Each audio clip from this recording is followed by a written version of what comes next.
Olá, meus queridos, a graça e a paz. Olá, você que sintonizou a este canal, seja muito bem-vindo, amém? Nós estamos aí numa sequência de estudos, né?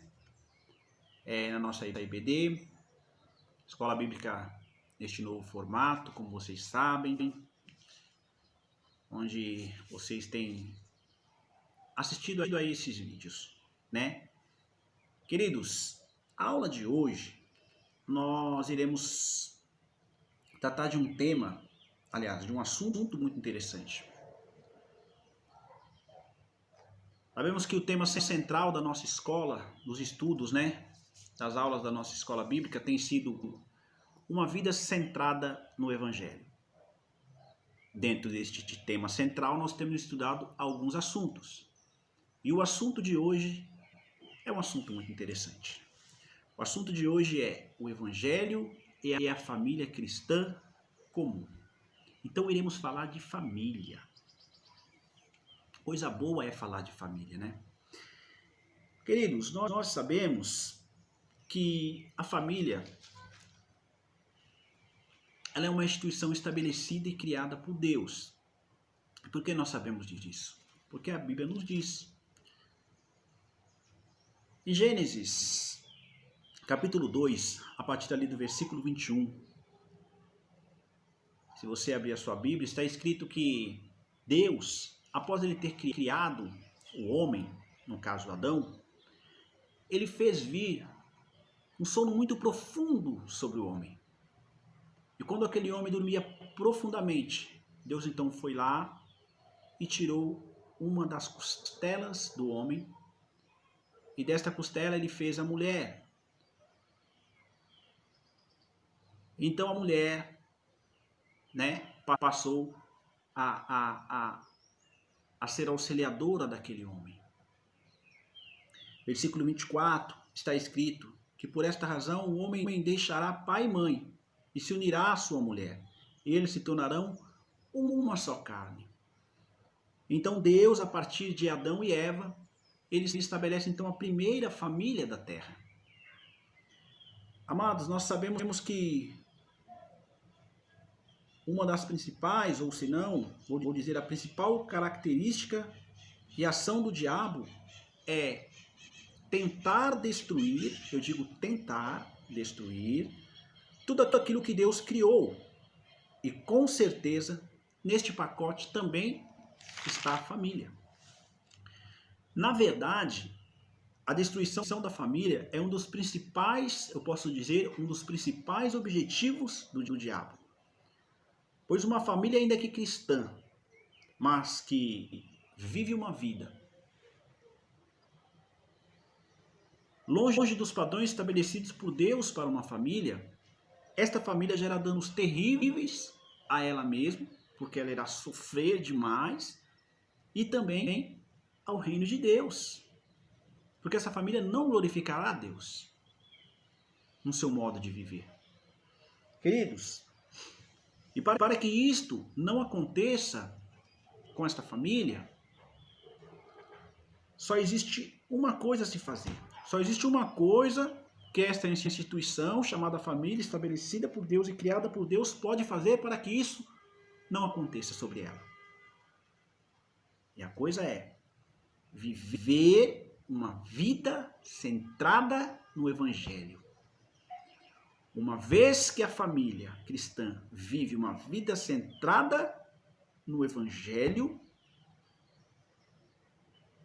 a vontade de Deus prevalecerá nesta família. A Bíblia nos diz que Deus, ele criou sim uma família como nós vimos. Nós sabemos, porque está escrito. E esta família, no princípio, eu posso dizer que ela era perfeita. Mas a Bíblia nos diz que em algum momento esta família deixou que o pecado entrasse sobre eles. E então de lá para cá não se existiu mais famílias perfeitas. sobre a terra. Porque uma vez que o pecado entrou, não há mais perfeição. Então aquela família deixou de ser perfeita e, consequentemente, até os dias de hoje, não se existiu mais família perfeita. O que nós temos, o que a Bíblia nos apresenta, são famílias cristãs comuns. E este é o tema, como eu disse, da aula de hoje. O Evangelho e a família cristã comum. Porque ser um cristão não é garantia de ter uma família perfeita. Porque não é o fato de nós e nossas famílias sermos cristãos que nos faz termos famílias perfeitas, não. A continuidade e a estabilidade de uma família depende do cumprimento e da obediência às instruções que Deus determina em sua palavra para aquela família. Pois o modo como vivemos para Deus e como nos relacionamos com Ele afetam diretamente a nossa vida familiar. Que bom seria se nós e as nossas famílias fôssemos, por sermos cristãos, nós fôssemos imunes ao pecado. Porque se assim acontecesse, então, nós seríamos famílias perfeitas. Esposas não se desentenderiam com seus maridos. Filhos não se desentenderiam com seus pais. Pais não se desentenderiam com seus filhos. Irmãos não se desentenderiam ali um com o outro.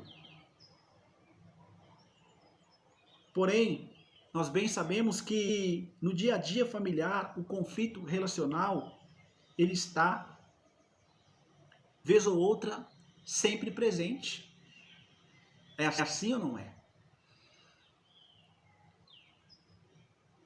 Tudo está calmo no meio da nossa família. Mas de repente, uma palavra maldada começa ali o conflito entre os irmãos, ou entre a mãe, o filho e a mãe.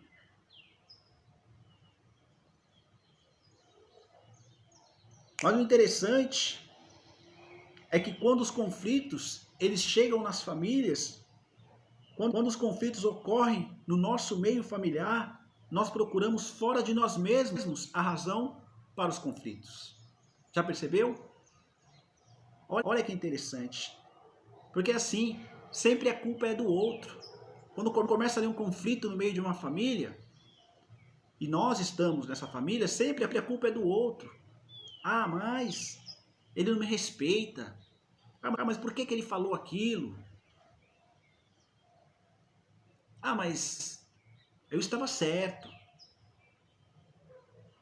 E Tiago, no capítulo 4, ele vira o jogo contra nós. Porque Tiago diz que os conflitos relacionais vêm de paixões que guerreiam em nossos corações.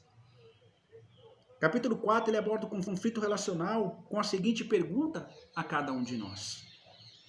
De onde procedem as guerras e as contendas que há entre vós? De onde? Senão dos prazeres que militam a vossa carne. Ele mesmo responde. Queridos, por isto é que nós estamos longe, mas muito longe de sermos famílias, ainda que cristãs, mas perfeitas. Entendeu? Não é o fato de nós termos famílias cristãs que nos faz perfeitos, não. A família, ela é o lugar para adquirirmos a percepção sobre os desejos que guerreiam dentro de nós e causam conflitos com os outros. Amados, o conflito no meio familiar, ele é quase que inevitável. Como eu disse, às vezes nós começamos a discutir e nós nem sabemos por quê. Quando a gente vai ver é um motivo bobo. Mas é porque os conflitos no meio familiar é inevitável, é quase que inevitável. Mas, porém, a grande questão não é o acontecer o conflito, mas a grande questão para uma família cristã, como eu disse, os conflitos eles acontecerão, a grande questão é como nós, enquanto família cristãs, como nós resolvemos os conflitos quando eles aparecem no meio da nossa família.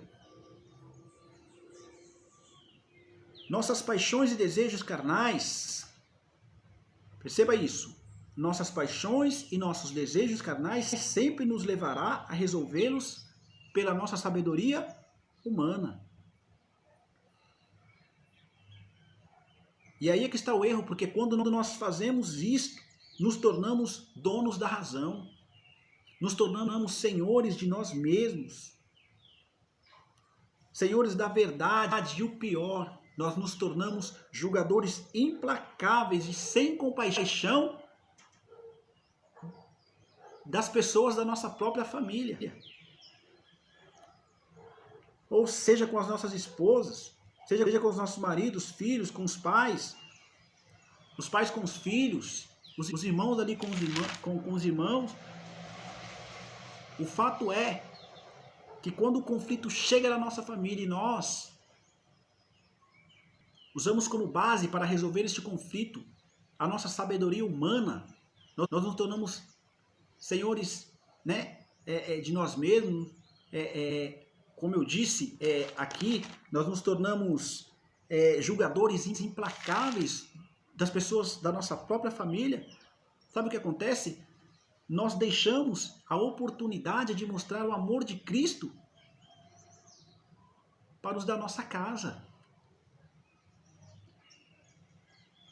Deixamos de exercer o perdão como Deus nos ensinou a perdoar na sua palavra, como está em Efésios, onde ele diz, perdoando uns aos outros, como também Deus em Cristo vos perdoou.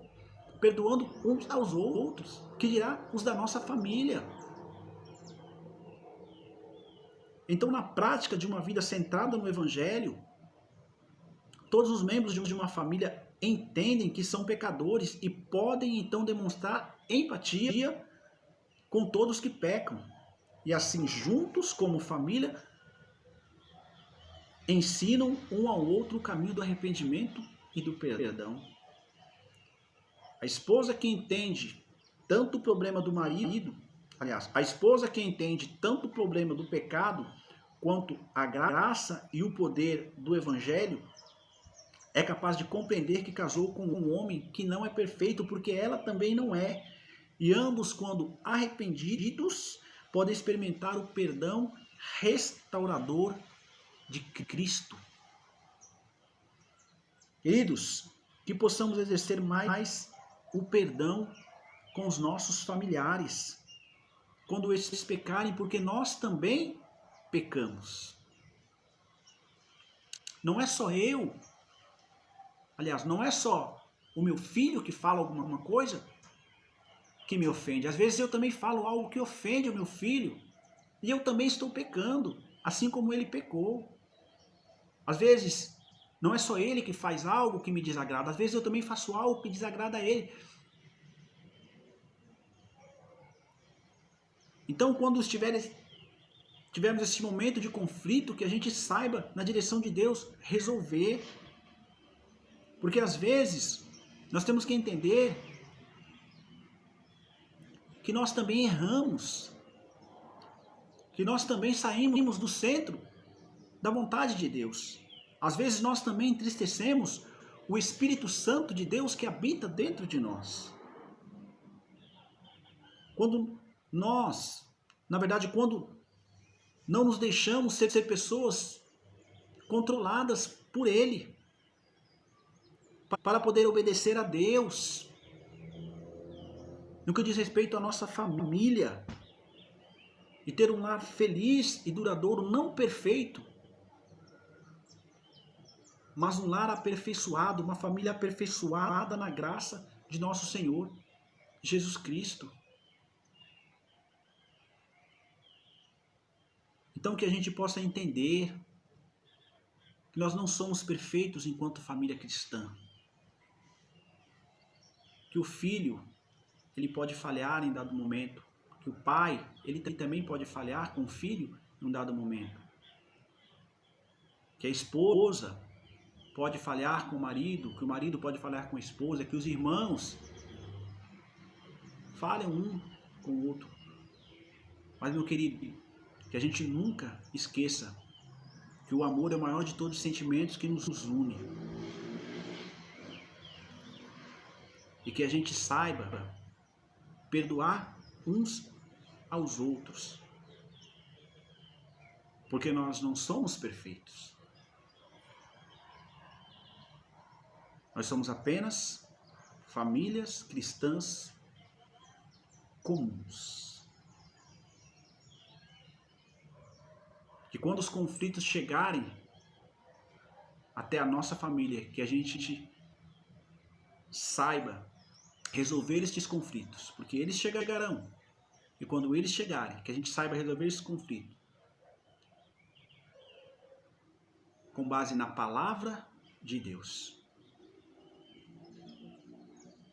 Porque a vontade de Deus é esta. Ele sabe que nós não seremos famílias perfeitas, mas Ele sabe que a gente pode ser uma família cristã comum, que usa a palavra dEle para resolver os seus conflitos e assim o nome dEle ser glorificado.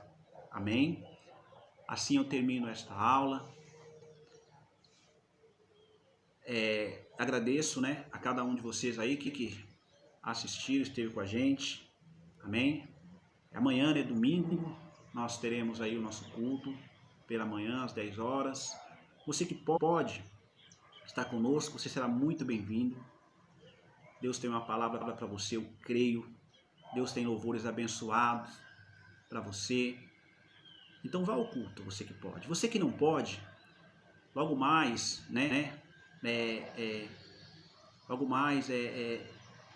às 18h30, o culto ele é transmitido. Amém? Os irmãos gravam pela manhã. E no domingo à tarde, às 18h30, o culto é transmitido. E você poderá ouvir aí a palavra de Deus, poderá cultuar aí no seu lar, onde você estiver. Amém? Então, que Deus muito te abençoe e até a próxima aula. Amém? Deus te abençoe. Deus te dê uma semana abençoada. E muito obrigado. Amém? Até mais.